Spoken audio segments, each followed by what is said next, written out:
man. Nothing much. So CM Punk gave that back to everybody. He said he doesn't need it anymore. That's why I'm it now. I know you're taking the moniker and running with it, dude. That's right. Somebody has to. Somebody has to. Now that he's come awesome, back and saved professional wrestling. He sure did. I mean, we all thought it would be in a different form, the savior, but apparently it came in the form of CM Punk. And then it came in the form of Adam Cole, baby. Baby. Oh, my gosh, dude. Yeah, and Bryan Danielson. How long is it going to take you to remember to call him Bryan Danielson instead of Daniel Bryan? Probably ever. I didn't know him much as Bryan Danielson. I mostly knew him as Daniel Bryan. And so it's going to take me a hot minute to get used to saying that, quite frankly, because, Bryan Danielson showed up along with almost really CM Punk in a lot of ways, and quite a few of these other guys. When I had stopped watching, and so over the last year or two, when I got really big into wrestling, thanks to AEW, I was one of those what do you call it? What kind of the fans that were from the past are trying to get them back into watching it. One of the what's the word I'm looking for? I can't think of the word I want to use here, but one of those fans that used to be, on the sideline, we're on the sidelines, but we're big fans back in the day. Lapsed. That was the word I'm looking for. Yeah. So I was one of the lapsed fans. And then I've been, like I said, I've mentioned on my channel multiple times, you and I have talked, off of YouTube. And, I started going back and watching lots of the old WWF/E stuff from the, mid 2000s until about 2015, 16. And a lot of those guys were starting to make their push then. So I've been refamiliarizing myself with it or watching it for the first time, to be honest. I know you've been pretty much hardcore from my understanding. You never really completely # walked away. So no, I don't. And I think go ahead. No, I was just saying I don't know why I can't quit it. They're trying to give me every reason to quit it, and I can't do it. But do you know who trained Bryan Danielson? No, I can't say that I do. The Heartbreak Kid, Shawn Michaels. I do remember someone saying that that was one of his favorite wrestlers growing up or something recently. So that makes sense, but I didn't put it together that he trained him.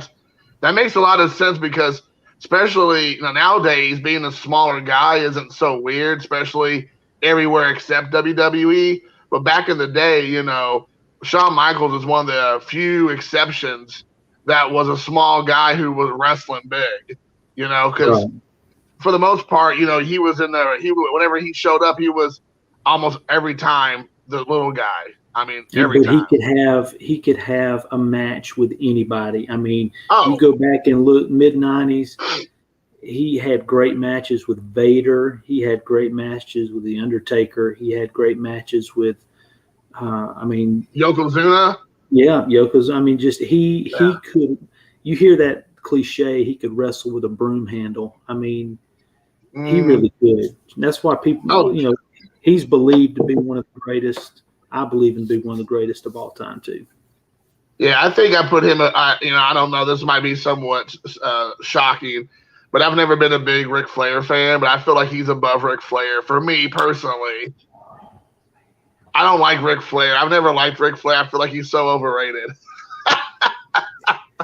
I'm going to tell you right now, if I could come through this screen and give you a Flair chop across the solar plexus, I would do it, and then I would woo all over you. How can you say that you were never a big Ric Flair? Ric Flair is professional wrestling. If you could wrap pro wrestling up and stick it in human form, it would be the Nature Boy Ric Flair. Are you out of your mind? No. You've lost it. Nah, listen, I know he's a great wrestler. I know that he played a great heel pretty much his entire career. I understand that he, his claim to fame a lot was having those 30, 45-minute matches, even longer, and like really, just giving it his all the entire time and really pushing the younger guys to see how good they have, how good their cardio was, and if you could blow them up or not, and stuff like that. So I get that, he is who he is. I mean, I respect what he has done in the ring. Like, don't get me wrong. It's not like I don't like him per se. I just never, I don't know. I watched a lot of his NWA stuff back in the day when he was the Four Horsemen and Dusty Rhodes. Like, I get it. Like, it's like I don't only know just the Ric Flair from WWE. Like, like I think a lot of times people don't see there's a whole lot of Ric Flair that people miss out on. Like when he was really in his prime, his heyday, the NWA stuff, the WCW stuff like that. So don't get me wrong, but I don't know. I just never. I mean, like the stuff that like the matches he had with Sting, the matches he had with Ricky the Dragon Steamboat, like those matches. I mean, 5-star, awesome, fantastic. Don't get me wrong. But I just, like I said, I mean, there's certain people, I'm sure that you'll feel the same way if I mention one of my favorite wrestlers. You're like, yeah, all right, I give them their due, but they're no Ric Flair in your mind or whatever. So, I mean, what is it about Ric Flair then that you think so great? Oh my gosh, man. Well, I mean, you mentioned a lot of the qualities there, the ability to go in the ring, the character, right? Which, by the way, he came up with while he was laying in a hospital bed after he was in a plane crash that just about ended his life, much less his career. Yeah. And that was the vision he had, was this bleached blonde hair. And but you want to talk about somebody that can talk the talk. Yep. He can get in the ring and back it up. He played the chicken shit heel, excuse my language, better than anybody. And I think that's probably why people hated him, because that's what he would do. He'd cower down, he'd hit his knees, and he'd start shaking his head, and that big blonde hair would just start flying from side to side, But just think about this, dude. He transitions from WCW to the WWF in 91. Right, yeah. He wins the 92 Royal Rumble. Mm-hmm. That was for the first time ever. It was actually for the title, not a shot at the title. It was the belt was on the line. And Vince sees enough in him that he puts him over for the title, and he's only been in the company for a month or two, To me, that says it all. He was able to be the number one guy down south. He was able to be the number one guy up north. Yep. And that's, to me, that's a pretty impressive resume, Yeah, and I mean, like I said, I he always was able to surround himself with like quality people, which you just don't think about a lot of times. A lot of these guys who might be really good on their own or heels, like they don't really need a manager because, Ric Flair, he could talk. A lot of times heels have to have a manager because they can't talk. They're great in the ring, but they suck on the mic. But, he always was around such great people, Arn Anderson, Tully Blanchard, Lex Luger, Mr. Perfect. I mean, there's like such great guys he's around, exactly. I mean, he was always surrounding himself with like quality dudes that were like just as good as him in a lot of ways. And so it just made him even better because it wasn't like he needed those people because he needed the extra heat or he needed the extra help on the mic. It was like, these are all quality dudes that could do their own thing without his help. But together, they even became more of a heat missile. I can't believe you left out Paul Roma from that list. Oh, yeah, Paul Roma. That was early on, if I remember correctly. I don't remember him as well. But I was like, the thing is like, didn't they change, like, Ole Anderson was in there, but then they switched it with Lex Luger, right? Or something. There's a handful of some of the people he hung out with, like, obviously I missed chunks of his career. I don't know it all. So I don't remember everybody. But there's some of the ones I think about those. If you want to get lost down a rabbit hole, just YouTube Ric Flair promos, dude, and he'll own you for hours at a time. So, yeah. But hey, we didn't come on here to talk about Ric Flair. I just can't believe I just couldn't let that go that you said that. I mean, that's like walking into now I'm not even going to use a church analogy here. That would be sacrilege. I think you know where I was going with that. Yeah. I know, dude. I know. So let's talk some AEW. So this way this thing got started was that you and I had been, obviously we talk off and on a little bit here and there, especially about wrestling, because that's something we both have a passion about. And you had watched All Out this past Sunday, and I had watched it as well. And I think a lot happened on that day. I think both for AEW, I think for wrestlers, I think for the wrestling community, I think for wrestling as a world in the world stage. I think as far as WWE is concerned, there's a lot happened on that day. Now, as we can see in the future, they have a lot of momentum at the moment, and that's the key is to keep it going. So I think from what we could talk about, the way I think this conversation could go is talk about the matches, talk about what happened, talk about our perspectives and how we thought about it, but then kind of think about the future and how to avoid the sins of the past of like a WCW and to really make it their own and not get bogged down with, too much worried about what the other people are doing, the other promotions doing, worry about what you're doing, which I think they do have that under control, which is great. And I think that's what's showing them to be successful. This was the most successful AEW pay-per-view they ever had.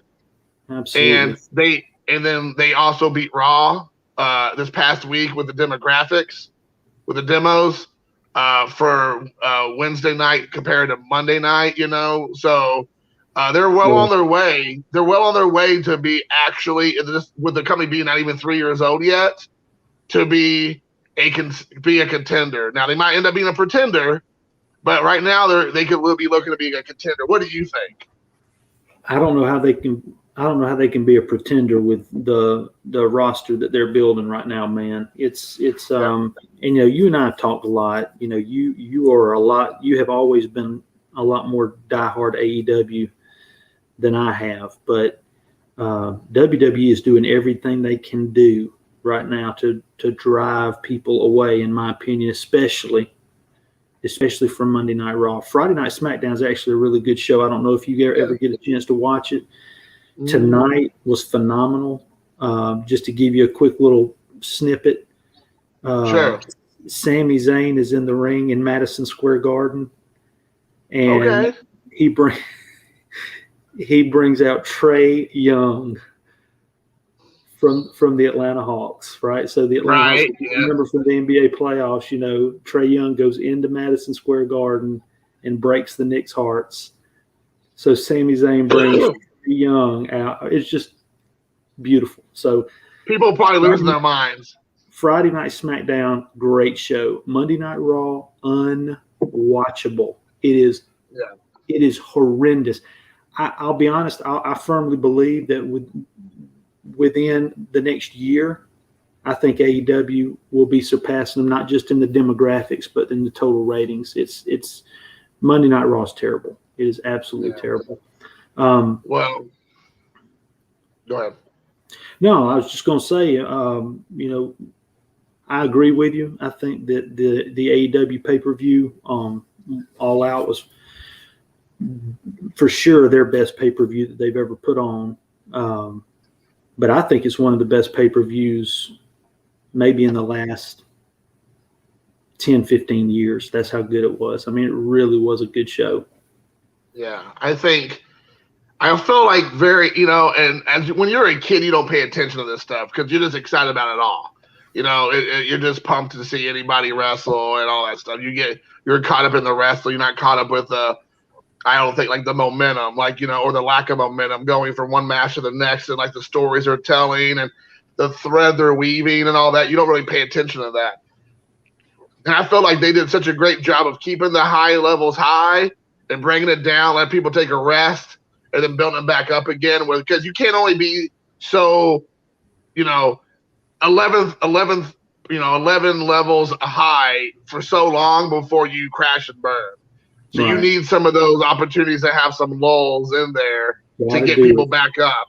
Absolutely. And I feel like they did a good job of manipulating the crowd and enjoying it. People giving time to take a breather between matches, and you can't just go, even because then it just does a disservice to everybody. Most importantly, the wrestlers, because they're out there doing their best job, and everybody's tapped out. They can't function. So if I remember correctly, the first match was the buy-in. It was the Hardy was the Hardy Family Office versus the Jungle Express and who else? I forgot all of a sudden. It was Jurassic Express and the Best Friends. Best Friends.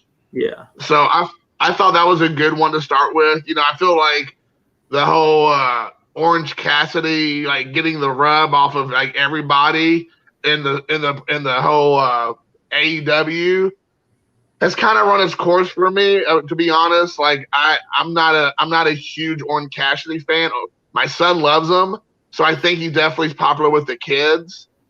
And maybe that's great. If kids love that, if young people like that, millennials enjoy that, that's great. It's just not my cup of tea. I love watching Matt Hardy, so I can watch Matt Hardy wrestle, like you said, a mop handle. So I'm not too concerned. But I felt like the match was great. It wasn't anything like that, blowing my mind. But I thought it was a good way to start it was definitely a great match to start the night, but it wasn't like a match that, that's the same match you can have on Dynamite, quite frankly. Right. It was not a pay-per-view match, but it was definitely good. What's your thoughts? Well, no, I agree. And I think that's probably why it wasn't on the main show, that it was just kind of the warm-up, I think Jungle Boy is over like Rover with the crowd. I didn't realize this, but that theme song that they come out to was from Teenage Mutant Ninja Turtles 3. Yeah. Well, it's original, from back in '85, I'm sure. Right. Yeah. I didn't realize that. I was watching it with a buddy of mine. He said, I know that song. Where do I know that song from? Yeah. And then it came to him. So, it was, and I think the name of the song is the Tarzan song or something like that. So, but yeah, he's over, man. He looks just like his dad. Holy cow. Yeah. He looks just like Luke Perry. But I agree with you about Orange Cassidy. He was fascinating to me when I first saw him, because here's a guy who sticks his hands in his pocket and he does these little kicks. He's almost kind of making fun of he's almost, in a way, he's kind of ribbing the business a little bit, but when he goes, he can go, Yeah. When he's not doing all the, if I could steal a Jason word, all the shenanigans. Yeah. He can actually go a little bit, but I agree with you. I think it's kind of worn out a little bit. And Hardy, I don't know, man. What do you think? Do you think that they're using Matt Hardy in a good way with this whole Hardy Family Office thing? Not really. I'm not a big fan of Hardy. I like that. I would like him more as kind of like a classy Freddie Blassie heel manager, where he doesn't have to be in the ring every single time. He can stay as the manager, as the mouthpiece, because he's so good of just running people into the ground and talking and playing the whole I'm innocent. What are you talking about? Even though he's terrible, he's doing all awful things and he's totally cheating and having his guys cheat, but he can play the whole I'm innocent. What the thing is there. I think I like that better. And I don't mind him still wrestling. Don't get me wrong. I think he can still get in there and do. I think he honestly is a better wrestler than Chris Jericho at this time, quite frankly. And Chris Jericho's in every single main event, it feels like, in the last 3 years. I understand it was good as Chris Jericho, but I also think I think that torch needs to be passed pretty soon, to be all right, we need to move you down the card and let other people get those top spots now. Right. But I feel like Chris Jericho could be more like Matt Hardy. Matt Hardy, he has matches. He might have a little bit too many matches, but I will give Matt Hardy a lot of credit because, unlike Chris Jericho, he'll really go with people mid-level card guys and give them a big rub. He'll he'll occasionally get beat, or he'll do a tag team and get beat by people where he's in the tag team and he'll like take some losses. And I like that about Matt Hardy. Like there doesn't seem to be much of an ego there. So that's good. But I feel like I would like to see him kind of be more as like kind of like a kingpin type of guy. Like, he's more like he's having all these people go and do his dirty work for him. And then if you get through his butt guys, and he's kind of like the final boss. Yeah. Kind of like the role MJF's playing right now. Right. Yeah. So, but what do you think? How do you think they're being used? He's had rotten luck, man. Matt Hardy's had rotten luck with his health, man. He had that bad fall in that match against Sammy Guevara where he looked like he busted his head open, and then just on Dynamite a week ago, he gets caught I think it was maybe with Orange Cassidy. He gets a high cross body across his nose, and his nose just explodes all over the place. He's had some. I think with the way WWE is using Jeff right now, which is again a travesty, I can easily see Jeff Hardy coming back and them having one more run as a tag team in AEW, and I think that's a good way for them to both ride off into the sunset. I think that's what they're going to be doing. I'm almost positive that AEW and Matt Hardy has already said. Well, Matt Hardy, maybe not AEW, has already said that that's his dream, is to have him and Jeff have one more run as tag team champs. And they don't got to be champs for long. They could go for a couple months. 4 to 6 months as a champs. Kind of, have a couple really good matches. With a couple other guys, and then give somebody the rub. I'm saying at the end, like put a team over. Make sure they give them a good match, and like you said, and just, have them go out on a high note, and then they can continue to wrestle if they want. I'm sure they would, but they wouldn't be the focal point anymore. They would kind of move down the card. I was at WrestleMania 33 in Orlando. Like I was there when that's awesome. When Matt and Jeff came back as like the surprise tag team, and they ended up winning the belts. When I tell you, Jason, that I have never felt the energy of a collective group of 70,000 people screaming at the top of their lungs at the same moment. I mean, your skin vibrates. It was they're just all fan favorites, and I think one more run in AEW would be a perfect way for them to end their at least their in-ring careers. I think that Matt is probably doing a lot of work behind the scenes right now too, and Jeff probably will do the same. But their mind. I would like to see Matt get moved away from some of the guys that he's with. Actually, like I'm not a big fan of like Private Party. They don't really do anything for me. And I like Angelico, but I don't really like them as a tag team H2 or a H2. Hybrid TH2, 2, H2, 2H2, yeah. The hybrid 2, there we go, TH2. Yeah. I like Angelico. I think he's actually really great. I kind of wish like he'd break out as a solo wrestler. But then I really do like Butcher and the Blade. The Butcher's back. We could talk about that also this match. He shows up after he's been away for like 6 to 8 months. Right. So he's back with an amazing mustache. I mean, that mustache is like tremendous. That mustache is a 5-star mustache. If I was giving it a rating, it would get a 5-star, no doubt. No, a 6-star. Yeah, 6. Yeah. Apparently, do you think that they have him in? He's so much involved in so many different storylines involving so many of his office, personnel, that I feel like we're getting like an overload of him, which can be a good and a bad thing. But I feel like he would be better used as, like I said, a heel manager who happens to wrestle once in a while, opposed to him being involved in like every match that involves his people. Yeah, the whole premise of the faction was just kind of weird to me to begin with, too. Him taking money and or getting them to sign contracts with him and stuff like. I don't know. It felt like they were reaching a little bit with trying to figure out a way to get him. When really you don't have to figure out a way. Get him out there in the screen, in the ring, doing his little delete thing, and boom, just run with it. But Yeah, I don't get it. I do like the individual members. I've always been a fan of Jack Evans, even back to the MTV wrestling days when they had that show with Jack Evans, with Teddy Hart, with X-Pac.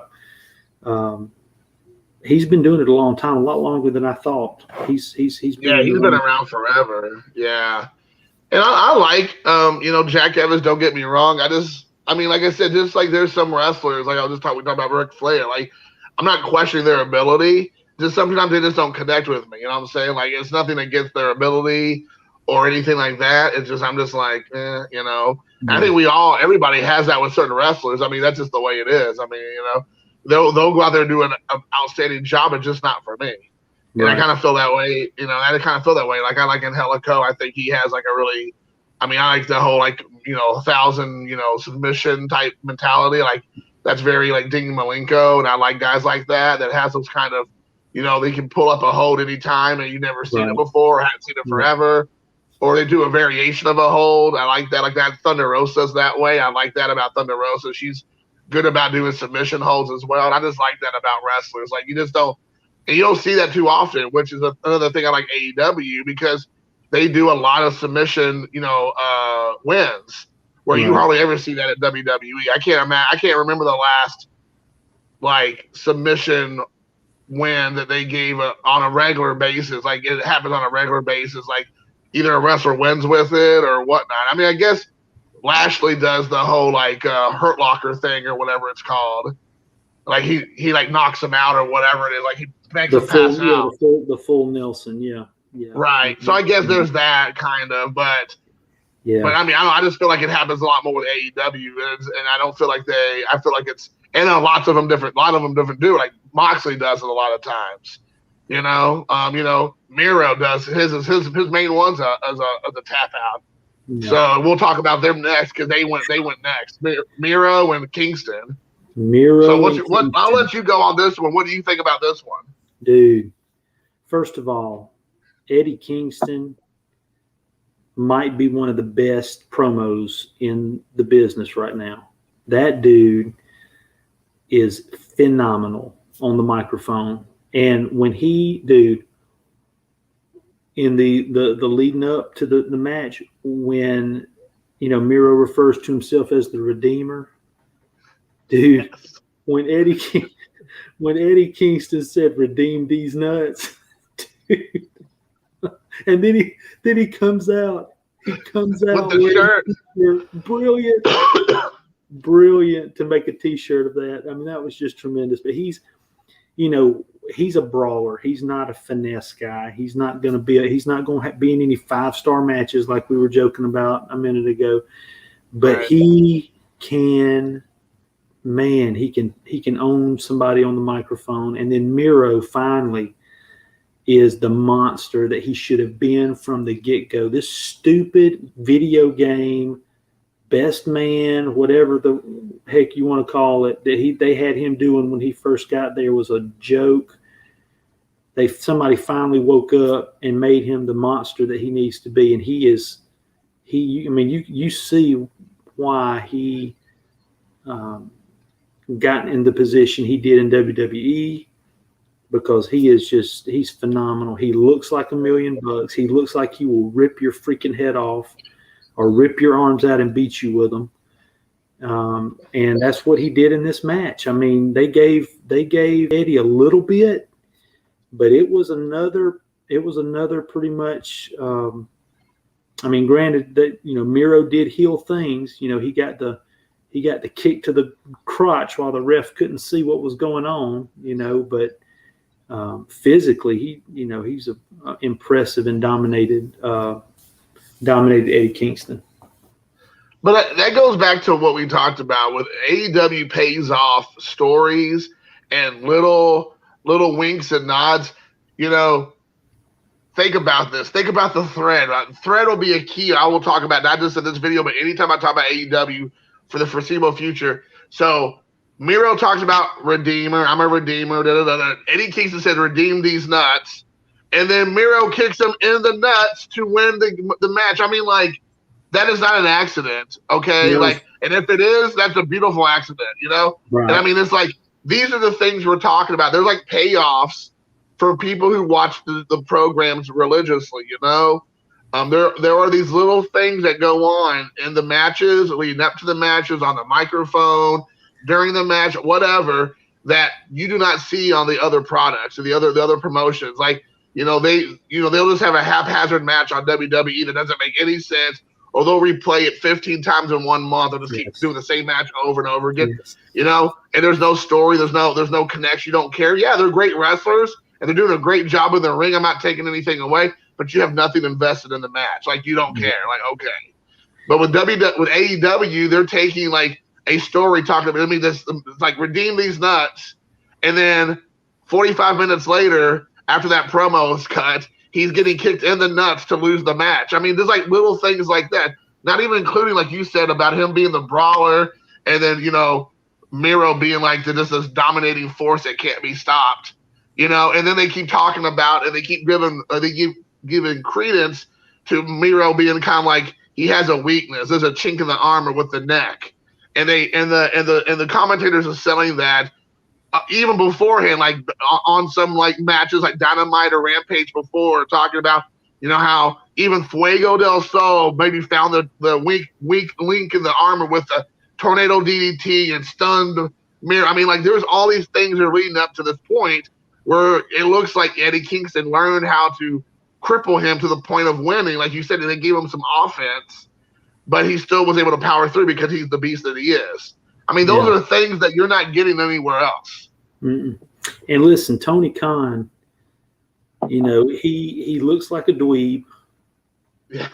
I mean, a $10 billion dweeb, but he looks like a dweeb, and he puts himself over all the time in every interview he does about how great of a booker he is. But damn it, I'm starting to believe he is pretty good.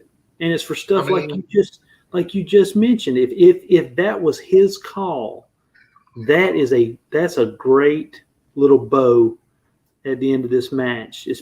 For exactly the reason that you said. Mentioned, we've got a T-shirt made from it, and then boom, that ends up being Eddie Kingston's downfall.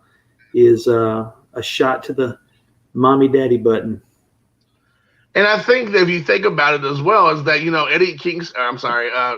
Tony Khan and almost every wrestler, they all say the same thing. Like, Tony Khan is the buck stops with him, but he lets people come up with their own ideas for their matches, their own characters, what they're going to say. And unless they say something or do something that he just feels like just not on par with what he wants, he's like, go for it. Let's see what happens. And, I 100% believe, like you said, either TK came up with the idea to do it, or, obviously Kingston or Miro did. And of course, TK was like, yeah, dude, let's go. That makes total sense. Like, that would be hilarious. And that's perfect. That just ties into everything. And the fact that Miro keeps like dropping his wife in all his promos. I mean, like little things like that. You don't even, like, people who don't know about WWE maybe, or don't know that he's married to a girl from WWE, or the people might be like, they just think that's a character. Like, he's just talking about his wife, Right. And like, it doesn't have any really resonance to the wrestling world. And when she finally shows up, and people are going to lose their mind. Of course she will. She's already been released. She's been released. It's just a matter of time. And listen, when she does, because if you remember, if anybody watched Rusev in Rusev Day, WWE, even before the Rusev Day, and to me, that's just another example. Rusev Day was something that was never supposed to get over, and it got over. Right. That was the biggest thing that got over with him. But I'm talking about back at the beginning, dude. The combination of Lana and Rusev, was just perfect. And when she joins him with what he's doing right now, I think it's just going to elevate him from where he's at. He's going to be a world champion. He's got to be. What I think is going to happen is, my humble opinion, obviously, this is me like fantasy booking right here, like a lot of people say, is that him and Eddie Kingston going to have a rematch at Arthur Ashe Stadium in New York. I believe that's happening. They've already laid the groundwork that this ain't over. So I think they're going to have a rematch. I think Kingston will win. and he will win it in there because it's his hometown, New York City.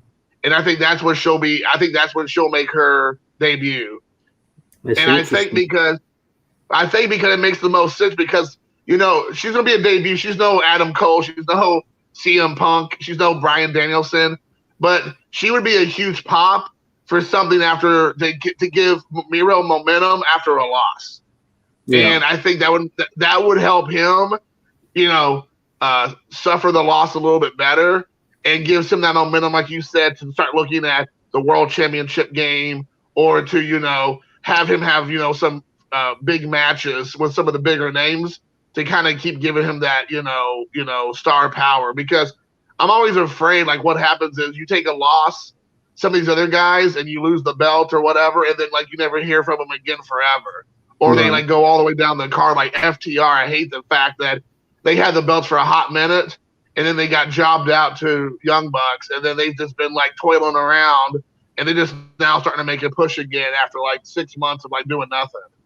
So I'm afraid. I just don't want that to happen to Miro because I think Miro, they have something special right now with him.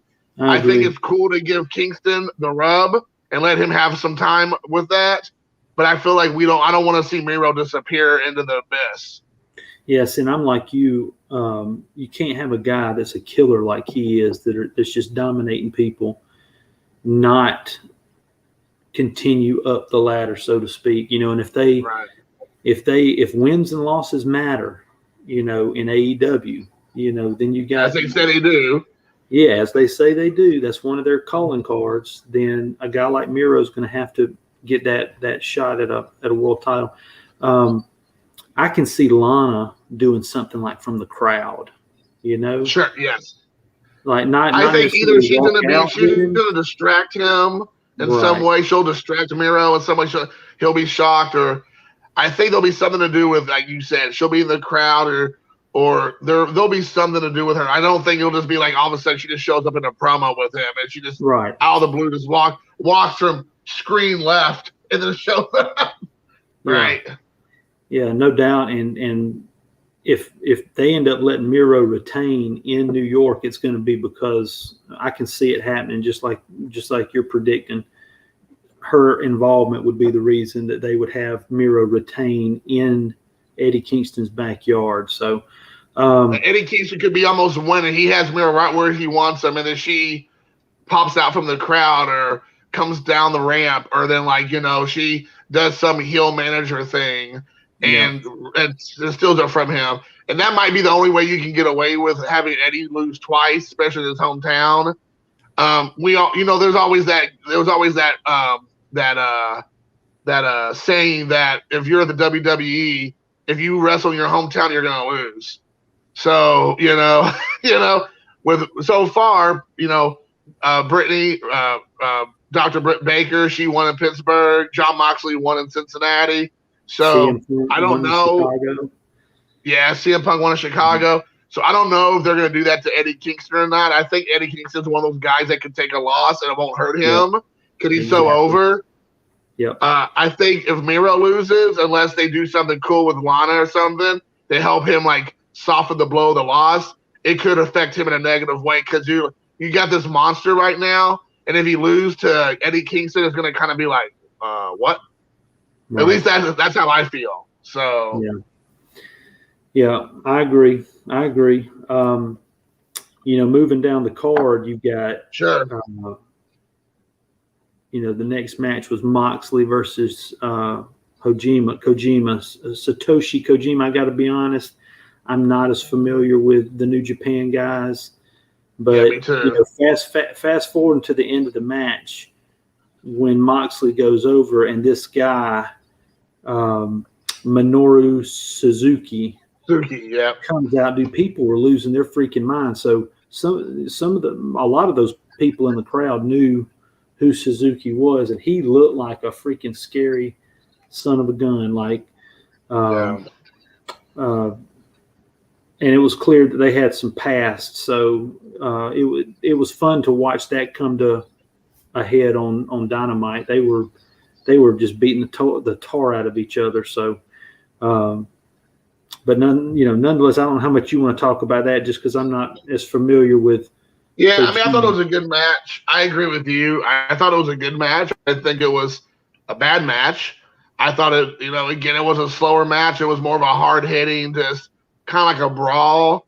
There wasn't anything real sexy about the match, which it didn't need to be. It didn't need to no, have anything. no, it's just like It you did talked what it about. needed to do. Right. It's just like you talked about at the beginning with the ebbs and the flows. Yeah. You can't have the flip flop flying in every single match. People like variety within a show, and Yeah. this gave people a variety. This was strong style. It was hard hitting, and it was brawling. It wasn't doing a bunch of moonsaults and Flippy dippy stuff. flippy dippy stuff. No, it was they were getting after it. So that was a good match. But then you have the AEW Women's Championship match between the Alien, Chris Statlander, which I'm gonna let that go, and then you have Dr. Britt Baker, DMD, and You have to do that. I thought it was a good one. To me, for AEW, this has been their weakness, and I think you would agree. I think the women's division, historically, in the short time that AEW's been on TV, the women's division has been their weak link. But I thought this was a really good match, and freaking Britt Baker, when she hits the Pittsburgh Sunrise. Oh my gosh. I love how they call it the Pittsburgh Sunrise, because it's a total ripoff of her hubby's Panama City Sunrise. Exactly. Yeah. Tremendous. Yeah, I agree. Have you seen how she's been hinting of this massive free agent signing, and then it ends up being some other female wrestler or something, and then lo and behold, we'll get to the end of the show. But it was entertaining for sure. Yeah, I agree. I agree with you 100%. I feel like the girls that they've had over the last 2 years, almost all of them were indie girls. None of them had any TV experience, basically. I mean, there's a few of them who were on TNA or Impact or whatever, like the Bunny and all that, Allie, and a few others I think had a little bit, but they didn't really have much. But if you think about this, and some of the girls from Japan, I'm sure had some experience, but overall there was not very much at all. But if you think about it, just the last let's say year, Serena Deeb, who's been injured a lot, but she's fine. She's there. You have Britt Baker, who's elevated her game to the next level. You Chris Statlander, who had been injured, is back, and she is a bona fide women's wrestler. You can put her in any match, and she's going to go. Yeah. We haven't talked about her yet, but we're getting ready to talk about her. Ruby Riott, who's that's my girl, dude. Not only is she from Indiana. That's my number one girl now. I was really high up on a couple of the other girls as far as man, Tay Conti. I love Tay Conti. She's awesome. She's getting up there. Jade Cargill. I mean, we're gonna talk about them in a minute. Dude. I mean, she looks like Storm. I mean, from the Marvel universe. They need to cast her right now as Storm because she looks like a star. Oh my gosh! First of all, she's gorgeous. Second of all, she looks like she was chiseled out of a piece of granite. I mean, exactly, dude. Yes, we'll get there. But I'm just saying that just to kind of go back to what you said, because you're right. Up until this past year, really, even I would say 8 months, I would say it was subpar. They had a couple good matches. They had a couple good girls making a run for it, trying. But it was kind of painful to watch. A lot of botched moves, a lot of missed opportunities, terrible mic skills, and I feel like some of that's still there, but it's nowhere near the level it was. And I mean, let's be honest, WWE has had a decade now of really making their women's division worth a crap, and so of course they have a lot better lead on this. But I again feel like AEW is closing that gap now. they don't have enough females yet to, like the WWE has. They're gonna go out there and just like go. Like you can put them in any match, and they're just gonna just like give you a solid. And again, it doesn't even have to be a women's match, just a wrestling match.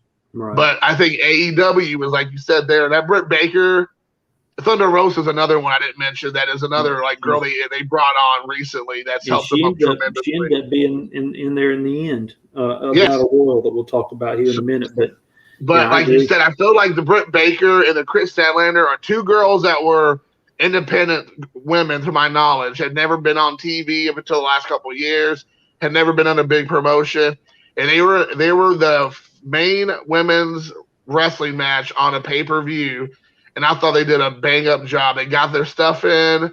Yep. They got all their there was, to my knowledge, no serious botches or missed opportunities. I think everything was there that needed to be there, and I think both of them came out of that looking like $1 million. What do you think? This was no doubt Chris Statlander's best performance so far. And then Britt has she's been just continuously getting better every week, getting more comfortable on the mic, playing that narcissistic, heel character that knows she's good. And she just keeps getting better every week. And, it's going to be fun to see, what happens with the division as like, you've got Ruby Soho. And listen, you can say what you want about WWE folks coming into AEW. When a WWE person comes into AEW, let me tell you, you know what you're getting. You're getting somebody that knows how television works. Yep. They know how to talk. They know where the hard camera is. They know how to do the facials. They know how to do all of this stuff. So it's only going to improve. And these folks like Ruby Soho are just going to be able to work with and teach, all of these ones that like you said, have come from the indies and maybe not had as much television exposure. Yeah. So I think we both agree that match was a banger of a match. I wouldn't have done anything differently. Everything that had to happen happened on that match. It needed to happen. Right. I like the fact they're introducing, Riho and into the matches a little bit to help out. That kind of follows into what happened this past Wednesday, of course, with Ruby and also Chris Statlander and all that. So I just like, again, they're putting that thread in there. They're threading the stories through, and they're all coming together. Like, they're making you be patient. But if you're patient, there's a payoff. And we're getting ready to get to the net. We're getting ready to get next to I think the women's battle royale's next, or I don't know, is it next? No. So again, after that is the tag team. The tag team's next. Yeah. They separated the women. They separated the women with the AEW tag team title match, steel cage match, was one of the most insane things I've seen. The match of the night, I would say, of course, bar none, the match of the night. It was like it was. I don't want to cut you off, but this match, just because of what we're getting ready to discuss, this was the Randy Macho Man and Ricky the Dragon Steamboat match. Yes, sir. So you have the Young Bucks, the Elite, defending the AEW titles against the number one contenders, whether you agree with the fact that they should be number one contenders or not. The Lucha Brothers. You have Penta, and you have my brain just went numb. Ray Phoenix, yes, thank you. Ray Phoenix and Pentagon Jr. Just unbelievable stuff. Now, if you are a believer in selling, if you're a believer in moves that should be finishes, this ain't your match, because they didn't sell jack crap. Right, no one was selling. No one was there to sell that game. And they hit moves that should have been finishers and weren't finishers. Like, did you see the move off? It was off the turnbuckle into a cutter. Like, they had it timed to where somebody did a move off the turnbuckle and the guy caught the guy into a cutter. Should have been a finish. Yes. Beautiful. The timing was perfect. Not a finish.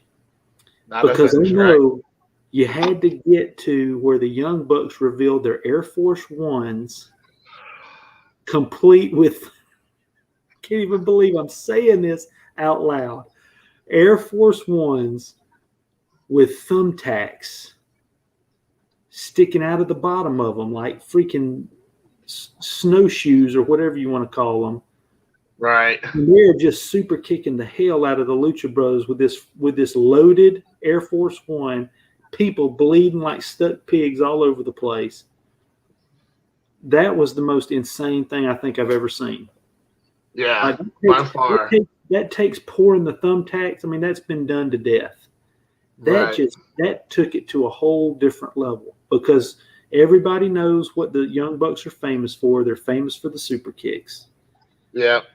And to have a freaking shoe with thumbtacks sticking out of the bottom of them was just, I don't know who came up with that, but that was brilliant.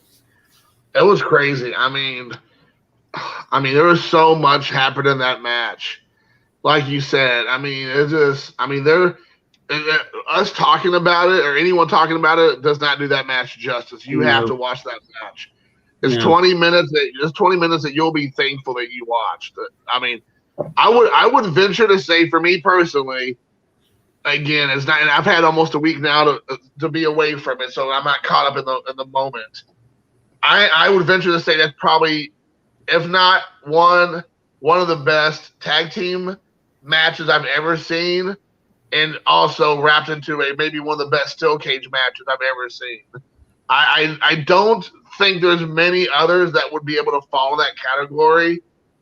Maybe I'm wrong. I mean, I haven't seen some of the ones that somebody else could point me to, but of the ones I've seen, the brutality level, the amount of tricks they pulled out of their hats, the amount of wrestling that was happening in there, the amount of just carnage that they were giving to each other. I mean, some of those like Canadian destroyers and jumping through off the actual cage and flipping them off the cage or flipping them into the cage, or off the top rope into the cage, or going all the way to the top and doing a crossbody, 20 feet down on top of everybody. I mean, it's crazy. Yeah. And then they're like ripping off their masks, and then Penta has like blood literally gushing from his eye sockets and his face from all the blood coming out. You can't tell where the mask starts and the blood stops. Yeah, it was nuts. I agree. I'm still like in shock at what I watched. I felt like I should be like in a courtroom explaining I saw some murder happen or something. Right. Oh my gosh. Everything that you mentioned is dead on. The only negative I can come up with, again, is the fact that they weren't selling. You're right. Yeah, I mean, you had to pretty much shoot somebody in the face to get a pinfall, Right. And even then, I think that somebody's shooting out too with a hole in their head. I just, that's the only negative I can come up with, is that there were so many things that should have been finishes that, you can, I don't think they did. And I'm not saying they did, but I think that if you're not careful with stuff like that, you can overdo. You can overdo. And but it was, you're right. It was crazy. It was not it was not a match for wrestling purists. No, it was not. It also wasn't one for the faint of heart.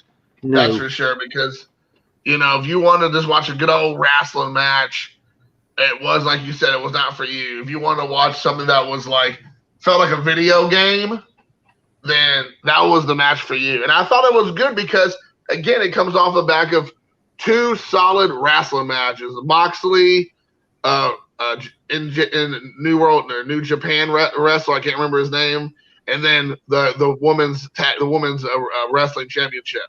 Those were no high flying, no flippity dippity doodah stuff. None of that stuff. It was just straight up wrestling.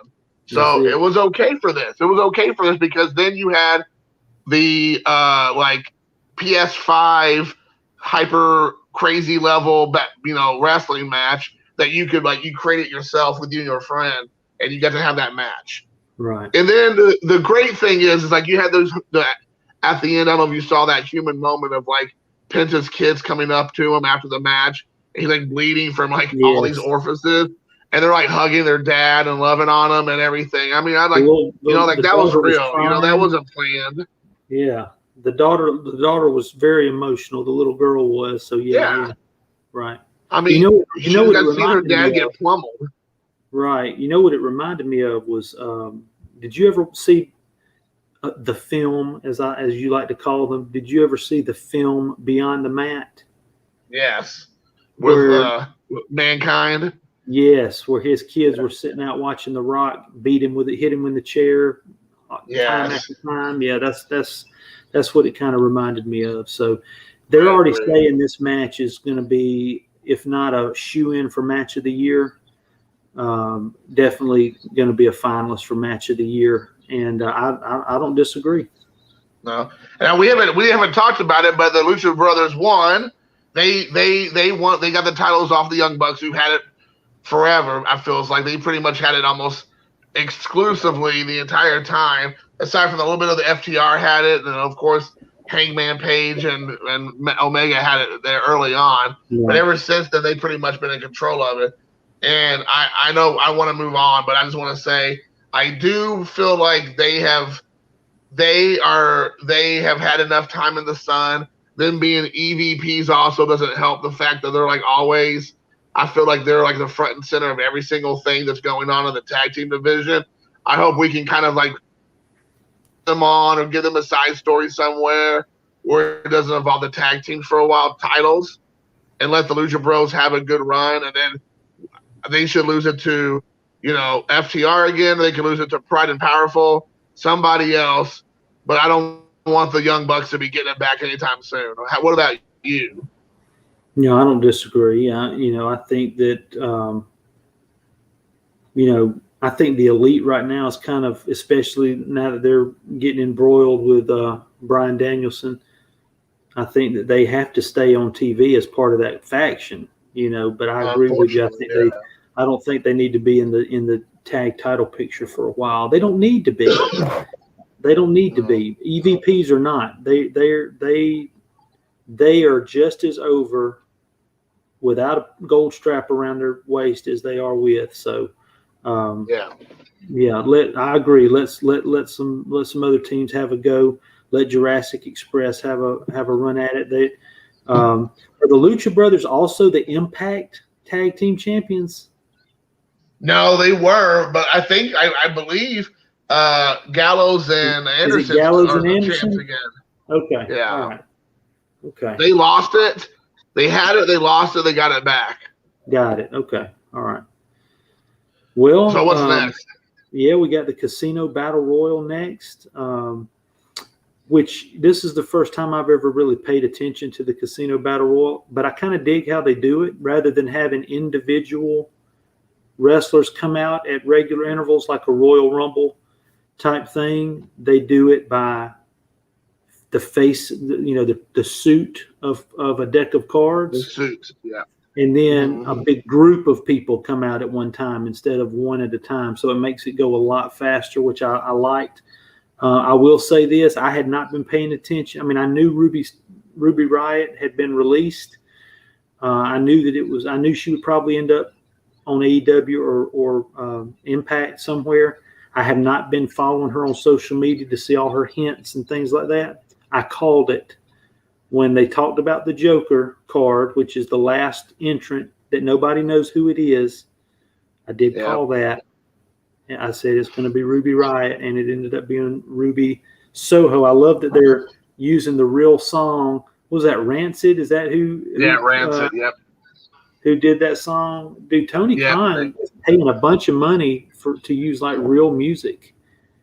Which sets them apart from WWE, because WWE, I mean, they give them these generic, music things, and AEW does that too. But I feel like a lot of AEW's in-house music actually sounds pretty good. Like I do Adam enjoy Cole's new theme is awesome. Yes, there are a handful of them. I like the Butcher the Blade one. There's a handful that I really do like. So I don't want to make it sound like, but I do like the fact that he'll fork out the money on a handful of music for some of the bigger name stars that kind of give them something different. And dude, just think, I don't know if you saw, but if you saw Ruby's face when she comes out for the first time, dude, you could tell she was emotional about it. She was just like so just overjoyed because you could tell she's never been cheered like that in her entire career. Well, she's never been put in a position to where she should be. They didn't push her. They didn't. She has such a unique look, and she can go in the ring. They did this whole Riot Squad and stuff, but I mean, they were jobbed out. They were jobbed out, in no time. You could tell that she was absolutely ecstatic to be away from WWE. To be in AEW, you could see you're right. She could not hide it on her face, the joy that she had. So she wins. In the end, it comes down to her and Thunder Rosa, and then Ruby Riott goes on to win that match, which earns her a AEW Women's Title match against Dr. Britt Baker. And had they announced that that's going to happen at the Arthur Ashe. The Arthur Ashe Stadium. Have they announced? I don't think so. I think they're doing it. I think they're going to do a triple tag team, a triple team, or whatever you call it, like a three person tag team. I don't know if that's going to be next week or the following week. I know that's coming up first, which I think is good because again, it gives them all an opportunity to kind of get out there and do their thing, but. I don't want her to go out and lose real quick. I would like for them to push that down a little bit down the road. And quite frankly, Dr. Britt Baker has so many potential fights anyways already lined up that, Ruby Soho can kind of come in any time and do that. And it won't have to be necessarily right away. I also think it'd be good to kind of give her like some momentum because I don't think she's going to beat Britt Baker right now. So if she goes and has a couple jobber matches and then goes and fights Britt Baker, gets beat, we don't want her to all of a sudden go back down like a WWE scenario, go back down the card. So I think it'd be good to build her up for, a handful of months, kind of give her some, high profile matches. And then when she fights Britt Baker, Baker they could cheat and win by cheating, but that way it doesn't make it like don't give her a clean win. Give her another one of her cheating wins. That way, Ruby chasing. What? Keep Ruby Soho chasing. Yes, and then that way, she can be pushed down a little bit because she lost, but she has enough momentum to go in a few weeks or a few months again or whatever. Because I honestly think that Thunder Rosa is going to be getting that title as well pretty soon at some point because. Kind of like the Young Bucks, kind of like Cody, Britt Baker can lose, and she's going to be fine. She's not good. She's going to be okay. She can lose the belt, and it ain't going to hurt her stock at one bit. Yeah, I agree. So, but I just really – what was your overall thoughts? Because we talked about how the women's division had been weak over the last couple of years. It was an opportunity to see some of the big names show up in that Battle Royale. What was your overall impression for the Battle Royal? I can't remember a thing about it except Jade Cargill.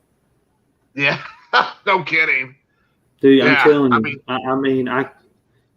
She commands your attention when she's in the ring. She's not the greatest yet. She's not super crisp. She still can be a little sloppy. But holy cow, she's going to be a big deal, dude. Her look is just unreal. I think what I liked about that as well, again, and we can finish it up after this because I know we got a lot more to talk about. But I will say again for fans of AEW and actual people who put forth the effort to watch their stuff, that Battle Royale had so many Easter eggs and storylines that were going on in the ring with so many of the wrestlers. We don't even have time to get into it all. But the short of it is that if you are a fan of Dark, of Elevation, of Rampage, of not just Dynamite, there are so many tidbits that they dropped in there for everybody, for storylines continuing, for storylines starting to become a storyline. New storylines were being promoted in that ring, like with the whole thing with Nyla Rose throwing Jade over the top after they supposedly were friends. Mm-hmm. You know, they finally had Tay Conti and Anna Jay together for the first time in like months. There was all kind of, you know, the whole thing with Big Swole and Diamante. I mean, there's just all kinds of stuff happening in there. Yeah. I honestly think we're going to see a Thunder Rosa and Ruby Riott, Ruby Soho, maybe before we see them take on Britt Baker, because she threw her over and she won. And that would be a great match. I'm fine with it. Thunder Rosa was Thunder Rosa. This one of the first times I've taken time to watch, and I was impressed by her for sure. Yeah. Well, what was after that? We had the final fight. Maxwell Jacob Friedman versus Le Champion. Le Champion. The Judas Effect himself, Chris Jericho, the soup bone, as I like to call it. Soup bone. Giving him soup bone. That's it. So the premise of this match was Jericho had been through the, what did he call it? The 5 stages. 5 labors of Jericho. The 5 labors of Jericho. Yeah, 5 labors of Jericho. Not giving birth, but. No. 5 labors. Whew. Be tough. No, so Jericho put his career on the line. He put his wrestling, his in-ring career on the line. I was surprised at how many people actually thought MJF was going to win this match. Like online, those kind of stipulations, I'm like, man. Well, people really thought though that this was going to be it. Because let's be honest, Chris he's 50.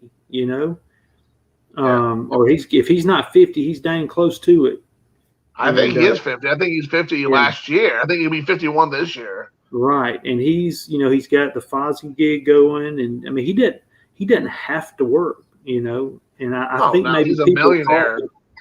People thought that this was going to be kind of his way of fading into an out of ring career, or maybe even I even saw where people thought he may be going back to WWE.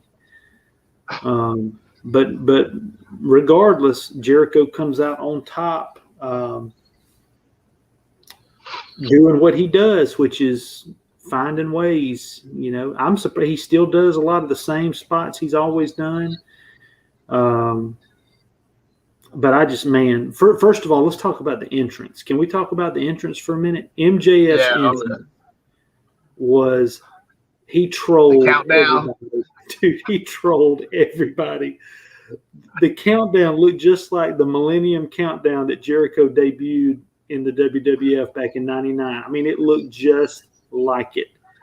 And then when you think it's going to be Jericho and you're losing your freaking mind, no, it's MJF. So it was great. I mean, dude, that guy, again, just like we talked about, like Thunder Rosa and Chris Statlander and all these, I've never heard of MJF. Never heard of him, didn't know he ever existed. This guy is a national treasure. Dude. I mean, like, I am not even kidding you. Like, he is such a heat-seeking missile. And he does not care. He does not, dude. He lives his gimmick, baby. He lives it. He don't care where he's at. He loves being a heel. And he is a heel in front of the camera. He's a heel in the airport. He's a heel at a restaurant.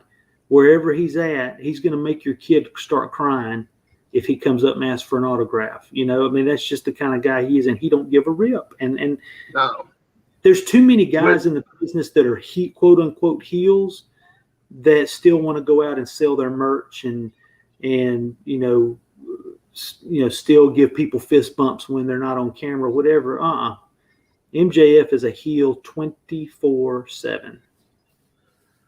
If you don't believe that he is truly a POS of a person as this character, yes. All you need to do is put it like MJF in a Google Yahoo, YouTube, and look at his like MJF at like fan fest or fan conventions. He makes fun of fat people to their face. He makes fun of disabled people.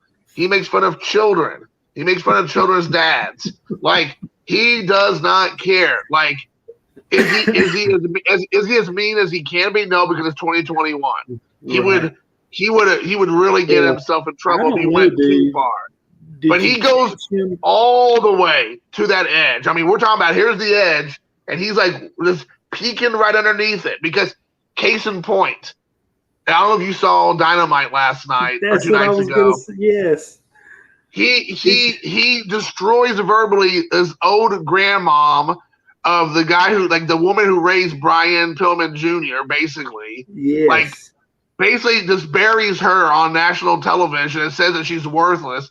Then he refers to his sister as some 16 and pregnant, like basically some filthy whore, and went in on her like she was some kind of like she's some bumpkin whore that got like impregnated by a bunch of hillbillies, and then he ends up then he says that his mom's name is Methany.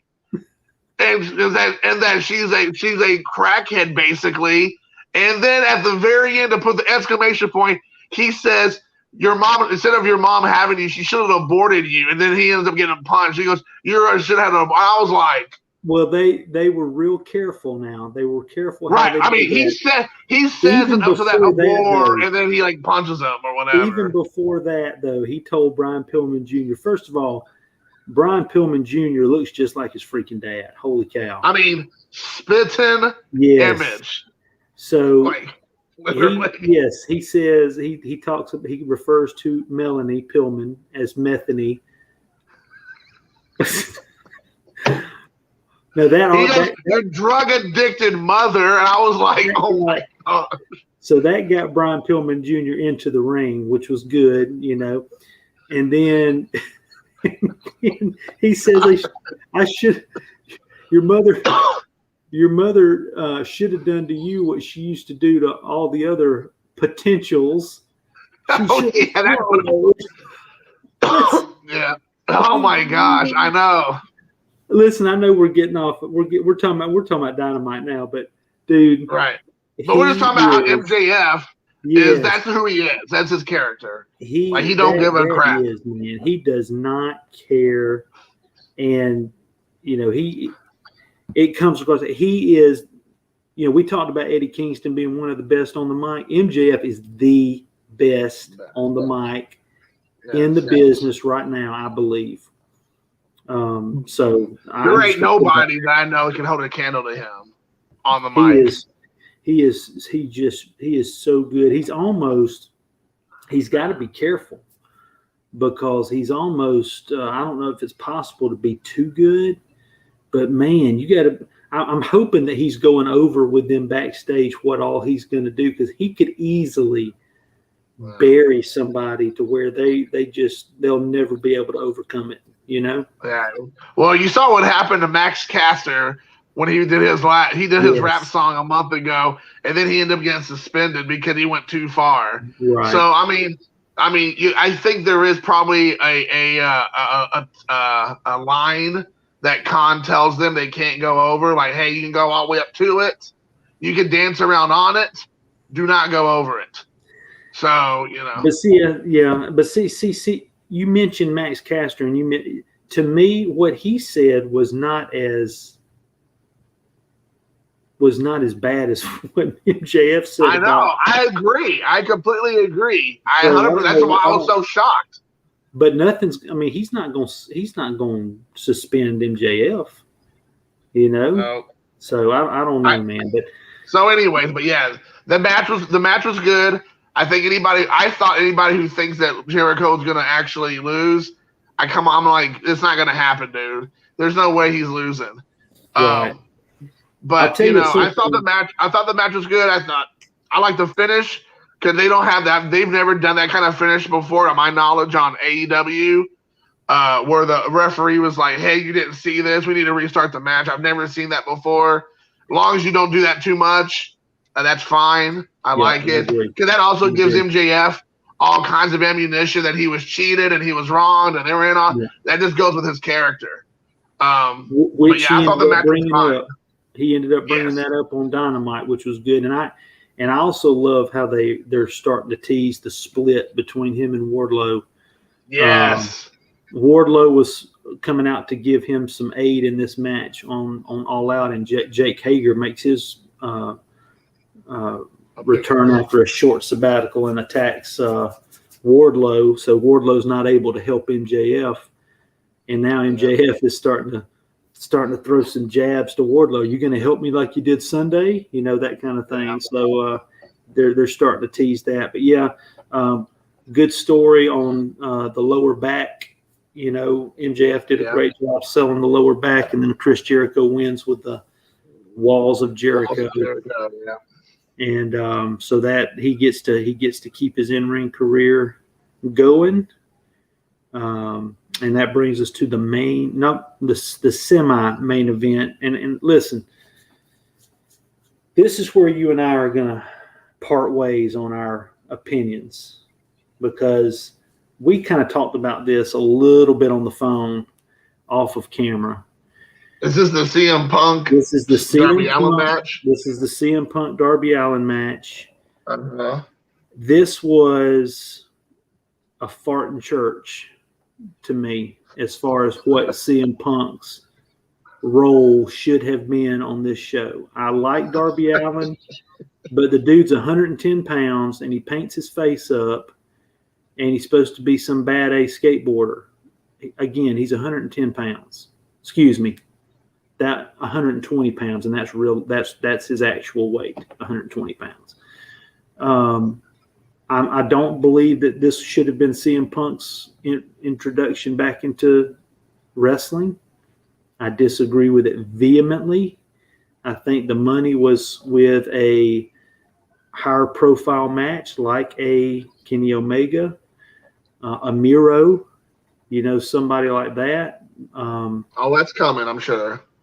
Yeah, no, I know it will, and I'll be interested to get your take here in just a minute. But to me, whoever it was, there was no way CM Punk was not going over. It's in Chicago. Oh, sure. He got the train rolling as far as where AEW's at right now.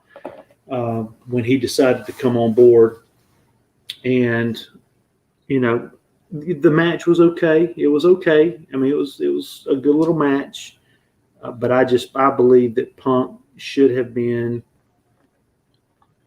doing something more, and I'll die on that hill. Well, you're definitely going to, because here's the thing. First, CM Punk said that he wanted to come back to wrestle guys like Darby Allin. So before he even went into AEW as a wrestler, he put on his own Twitter feed, there are a handful of wrestlers that he would like to wrestle, given the opportunity. And Darby Allin's one of them. Along with I think he mentioned Brian Cage, and he mentioned Jungle Boy, Jack Evans, or Jack Perry, and he mentioned a handful of other guys, Ricky Starks, stuff like that. So, which it looks like he's going to be doing that here real soon with Team Taz.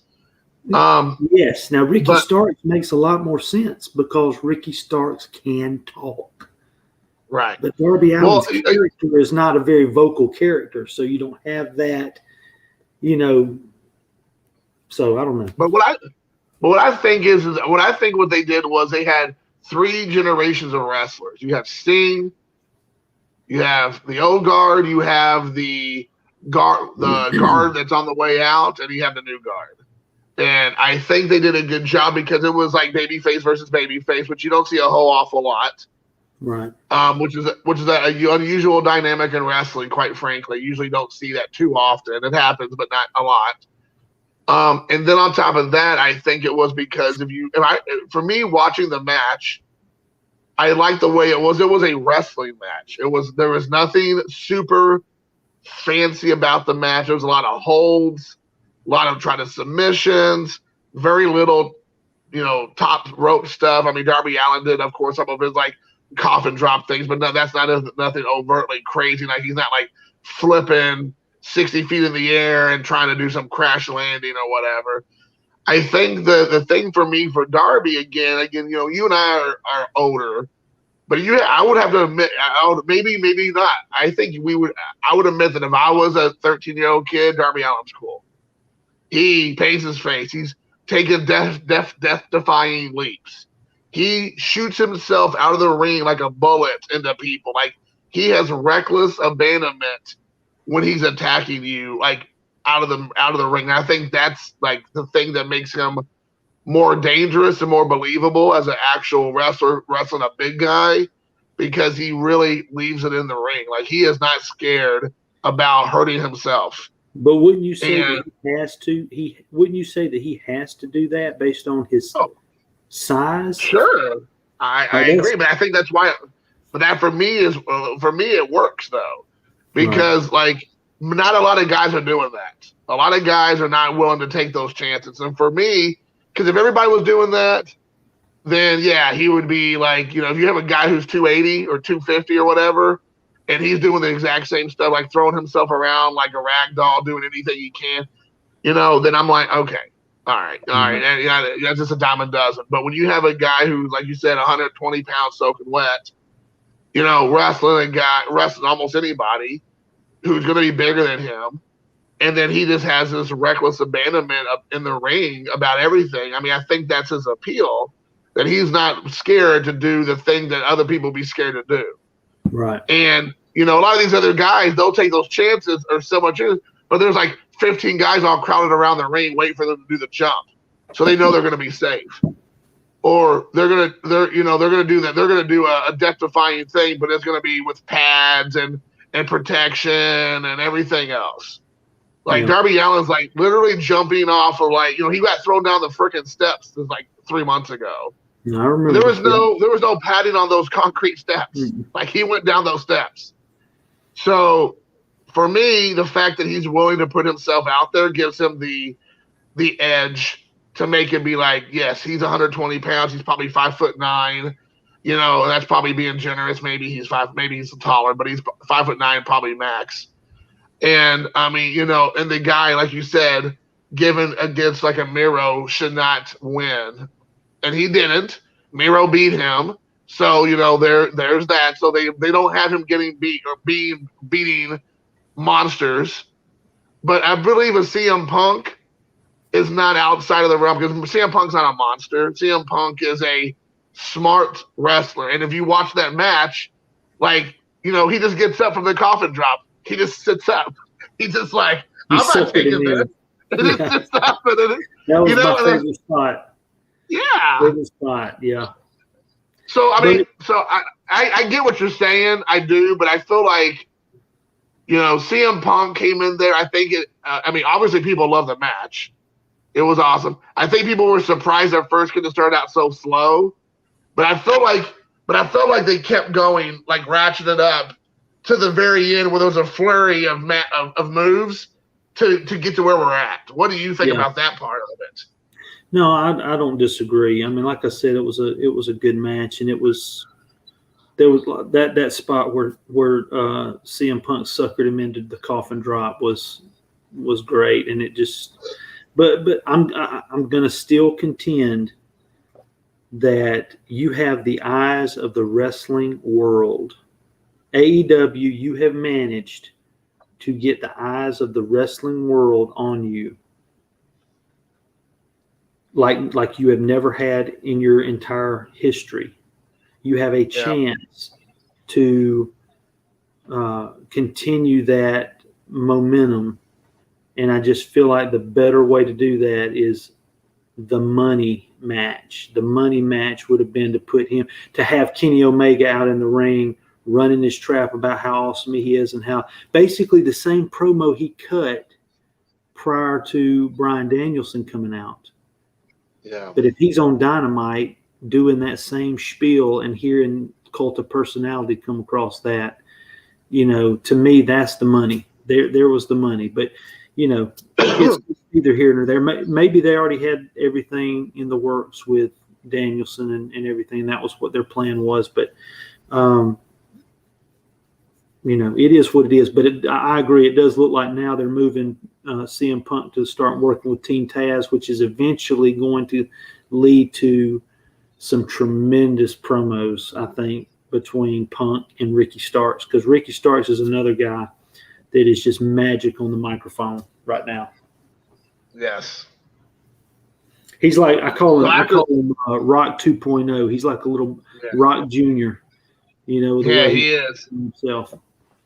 I believe he has a lot of superstar power, and potential for sure. So I believe we are just starting to see just the inception of the Ricky Starks character, and I like I said, I started him on NWA for a while because I watched NWA, so I knew of him from that actually. Right. But he was nowhere near the character on NWA that he is on on AEW. He's gaining a lot of confidence, and you can tell it's coming out in his work, and it's coming out on the mic, and he's solid. And I think that AEW was very smart in how they laid out this show, because we go from CM Punk and Darby Allin. We've got to fight. We got to fit in this Paul White QT Marshall match. Right. Yeah, I still think it went longer than it should have. It should have been a one-punch match, big fist, 1, 2, 3, and then get the hell out, because people were. But like you said, and you made such a good point at the beginning of this when you talked about taking people on the ride, the up and down, and this was a great example. People coming off the high of the CM Punk return match. Let's take them back down a little bit with the Paul White QT Marshall match, because nobody really gave a rip about that. You could tell. And then we're going to build it back up with the main event. So is there anything else you want to say about the Paul White QT Marshall match? No, I'm good with the way it was. It was fine. It was nothing special. I like Big Show. I've always liked Big Show. I mean, I have always enjoyed him. I'm interested to find out the whole situation with him and Billy Gunn and the Gun Club. That has my interest perked or peaked, I should say. Yeah. So I'm definitely involved in that. But again, that's nostalgia Jason talking. As far as the Big Show stuff's concerned, if it's going to be worth anything, time will tell. But I agree with you. It was a good filler. Let everybody go to the bathroom, take a bathroom break, go get a Coke or whatever. Because coming up next was the big boy match, the one that people were clamoring for outside the Punk one.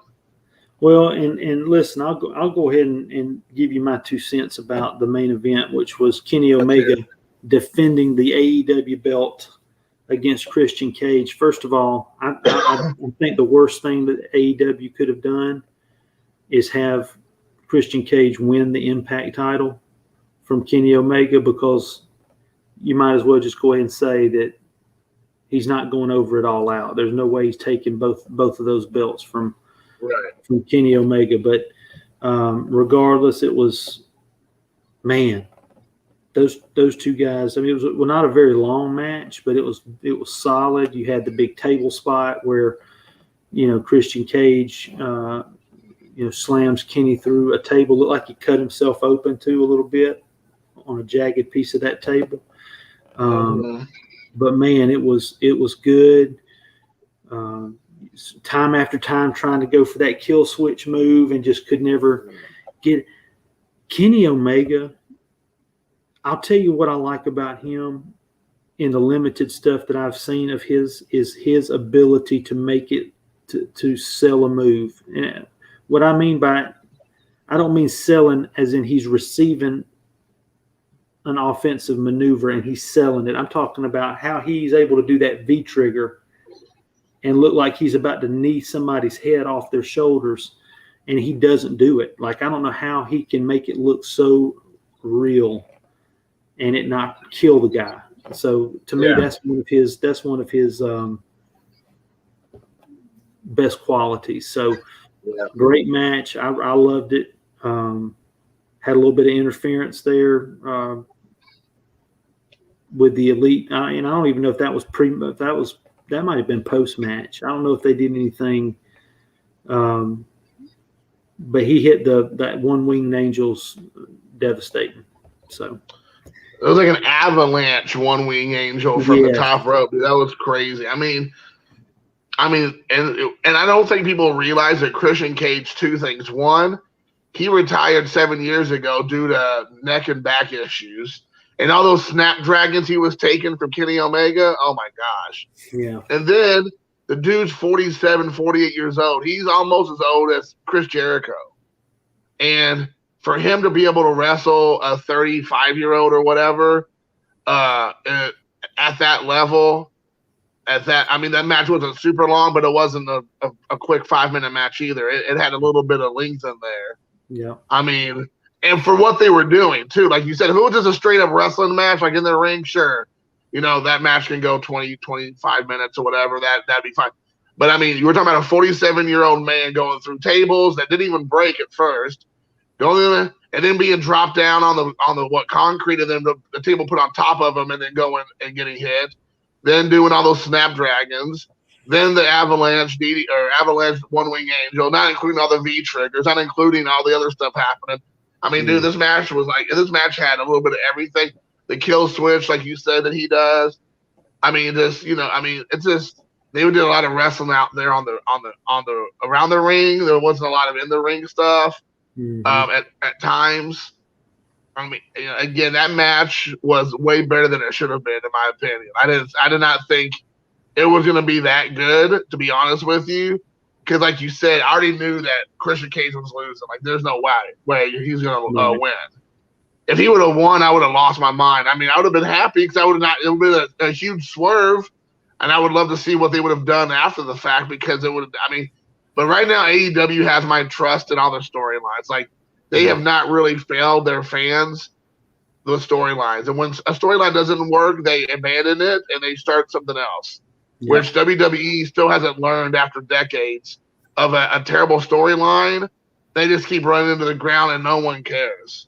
Yeah. At least AEW will try to, take it in a different direction or abandon it altogether. And I appreciate that. So until they start doing that, and maybe they won't ever do what WWE does, I will sit back and take a wait-and-see approach with all their storylines to see how it happens, like you said. Because what happens after that match? Talking about swerve of a swerve. So what happens exactly after that match? All right. So we got the Elite celebrating in the ring after a big win for the champ. And by the way, can we just take a moment? Can we have a moment for how great Don Callis is? Oh my gosh, with a Pepto-Bismol. Without having to say a word, just what he was wearing was just a heat magnet. You know what I mean? But oh my gosh. So they're celebrating in the ring. Kenny Omega saying there's nobody left for me to beat. And then all of a sudden you hear the music, and it's not the music that you're expecting to hear. Swerve. Everybody's expecting to hear Bryan Danielson's music because the rumors were out there swirling that this was the night he was going to make his debut. But oh no, it is one Adam Cole, baby, and he comes up, and you think, "Oh my gosh, this is going to be great." He comes in the ring. Looks like there's going to be a big standoff between Adam Cole and the Elite, just as Jungle Boy who came out to try to save Christian Cage, as he's getting up, and then bang, boom. Adam Cole super kicked the Jungle Boy. It's amazing how somebody can become a heel. Somebody who knows what they're doing can become a heel with one kick. I thought, And that's just Jungle fantastic. Boy sold that kick like he just got his clock cleaned. Yes, It happened so fast. I had to go back and look at it again. But we're talking about limped body and just falling over. Like he did such a great job. Yes, and so Kenny Omega then takes the microphone and is basically laughing at everybody that was thinking that they weren't on the same page, because this is one of our best friends, and all of a sudden, Adam Cole cuts his little bit of a promo. The Elite, the greatest faction. Who's ready for story time with Adam Cole, baby? And he does his little spiel. Then Kenny Omega is getting ready to turn out the lights on everybody. Good night, good luck, whatever his little bang thing that he likes to do is. And then you hear the flight of the Valkyrie. So not only do you have the debut of Adam Cole, who was all over the news about what he was going to do. Was he going to re-sign with WWE? Is he going to go with his wife over to AEW? You have him debut, and literally 5 minutes later, you have the debut of Bryan Danielson, 5 times world champion in WWE. And he comes out, and now we have the fisticuffs flying between Danielson, Jurassic Express, and the Elite. So that was a lot of fun. Yes. I mean, dude, it was so awesome. The music was perfect. The setup was great. And the fact that Daniel Bryanson, dude, I mean, I'm sorry, Daniel, hold on. Is that right? Daniel Bryanson? No, Bryan Danielson. Bryan Danielson. It's going to take a little while. Yeah, Bryan Danielson. The fact that Bryan Danielson, dude, listen, think about this. He comes out there and he literally cuts this promo that was like, "You all say you're elite. I know I am. I guess we're gonna find out." I mean, like, that's all he had to say. I mean, dude, there was so much right there. You got storylines for the next 6 months, easy. Yeah, right there. And then he doubles down on it this week, talking about how, he is 100% fact. He knows he's elite. I mean, this guy, and he was not able to cut. I don't remember him being able to cut this kind of promo where he's pretty much like dropping F-bombs and telling people they can kiss his A and all this kind of stuff on the mic in front of everybody. He's just like going like, I know I'm good. And like, that's part good for him. Real. That is a part real, and that's part character. Yeah. But he knows, he is saying, I know I'm the best. I know I'm good. We're going to find out how good you really are. And I just love that, because you don't have too many people doing that anymore. He's kind of like the MGF way, where like, well, that line is blurred to how much do you know it's fake and how much of that it might be real, how he really feels. Yeah. And Bryan Danielson is the same way, where he's like, because when he did that scrum, I don't know if you watched any of that scrum he did with TK, he was telling people, I'll destroy these MFers. Like, he was using those words. I mean, and he was like, I'm not kidding. Like, I'm serious. Like, I came here to wrestle. I'm going to show you what a wrestling match looks like. Yeah. And I'm like, okay, all right. And, so I think it's perfect for him, because like you said, he goes in there, he whips up on everybody. He goes in on Wednesday. He takes them all on by himself. It's amazing. Like, you already committed to the fact that he just shows up and he's in the top spot already. Yeah. I guarantee you, Bryan Danielson, Adam Cole, Ruby Soho, anybody that's come from WWE to AEW probably feels like they've been able to break the handcuffs and be able to be trusted enough to go out and deliver the bullet points that TK or whoever is wanting them to deliver, but not script every single word that they say, to where it does not sound like how their character would talk. You know what I mean? And I think you're hearing that authenticity in AEW a lot more. I'm telling you, dude, you and I went back and forth about AEW, it's getting, whatever. I am becoming every week a AEW guy, and I'm becoming that because it's starting to remind me a lot more of the wrestling that I loved, and the reason I fell in love with wrestling back in the 90s when it was pros being treated like pros. I mean, I've told everybody I've known since day one. Like I said, I told everybody I stumbled upon AEW on accident during the pandemic last year, probably around March or April. I was just sitting around in my house because I couldn't go anywhere and I wasn't able to work at the time. I was grateful for able to, have a job where I was able to still get paid and not work for the time being until everything got worked out. But I was like on YouTube looking up wrestling stuff, there's like this old school, like you said, there's like people talking on the mic or old NWA matches or just Mid South and everything, just trying to look up. And then that the algorithm gets going, right? The algorithm's like, oh, if you like this, you might like that, and then the AEW showed up. I'm like, what? And I thought it was one of those like junk, nobody knows about promotions. Right. And I gave it a shot, and then I was like blown away. And I mean, the thing about it is that, like you said, they now make me feel like it was the NWA days, the WCW days, the WWF days, and that's 80s and the 90s, where you have these characters, you have storylines. People feel like you said they're unchained. They're no longer have their handcuffs on. And they're able to go out there and build a character, and like you said, know what their character would say or not say.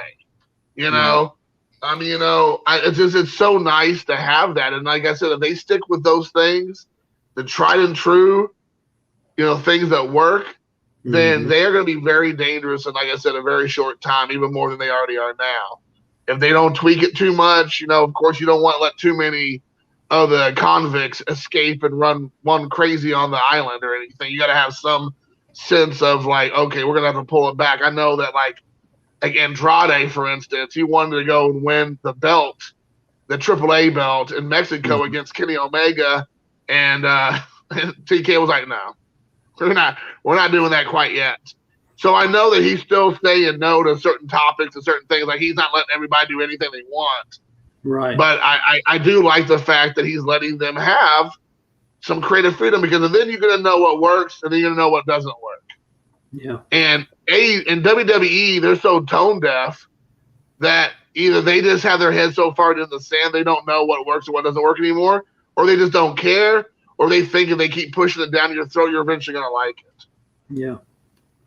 So. Well, it's been a breath of fresh air to watch. Yes, sir. And I know we're winding down because we've been going for a while, but I want to leave you with one little thing to think about, one little thing to marinate on, as you like to say, to pontificate. Ooh, I'm like the genius, like Poffo. Let me tell you something. I'm in a doctorate program right now, so I might as well. Might as well be a PhD right now. So I'm going to use the word pontificate. All right. Wow, you're using those $20 words already. Wow. Okay. You think on this. I don't know if you picked up on this or not, but on Dynamite, when the Dark Order was, involved in the show, Jim Ross, they made it a point to keep repeating that they're a group without a leader. They're a group without a leader. Mm-hmm. They're out in the ring.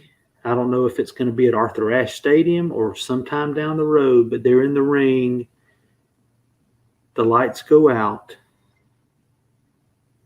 The light comes back on with the new leader of the Dark Order, the person who was closest to Brody Lee, Bray Wyatt. Think about it, man. Think about it. I'll think about it. We'll save that for the next time. That's right. Well, buddy, I enjoyed it, man. I enjoyed it. Yeah, it was good. Went by fast. I appreciate you taking the time out of your evening to do it. And like we talked about a moment ago, we'll try to do it again maybe in a couple of weeks and see what new storylines have been provided to us, what new ones, what ones that continue to work off of, who might have been added, whatever. We'll see what that looks like. But I appreciate your time. It means a lot, man. Thanks again. Yeah, dude, I'm fired up. I'm getting off here, and I'm gonna go find out what happened on Rampage. Yeah, me too. Same thing. All right, brother. Well, hey, you have a good evening, a good weekend. See you, brother. Take care. See ya. Bye now. All right. Bye.